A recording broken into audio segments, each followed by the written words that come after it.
बारिश के मौसम में लगातार डूबने की घटनाएं सामने आती है। इसी बीच रायगढ़ जिले के केलो डैम में रविवार रात एक दुखद घटना हुई, जिसमें 24 वर्षीय सुशांत प्रधान की डूबने से मौत हो गई। जानकारी के अनुसार सुशांत अपने दो दोस्तों अविनाश सारथी और पुलेंद्र सिंह के साथ कार से केलो डैम घूमने गया था। जहां अविनाश और पुलेंद्र कार में ही रुके रहे, वहीं सुशांत पानी में उतर गया।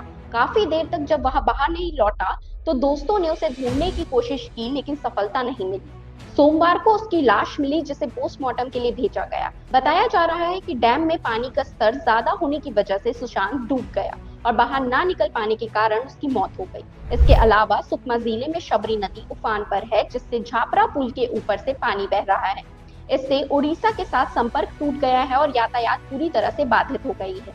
इसी के चलते मौसम विभाग ने राज्य के 6 जिलों के लिए येलो अलर्ट जारी किया है, जिनमें रायगढ़, जांजगीर चांपा, बलौदाबाजार, महासमुंद, सुकमा और बीजापुर शामिल है। इन जिलों में भारी बारिश, गरज चमक के साथ बिजली गिरने और तेज हवाएं चलने की संभावना है।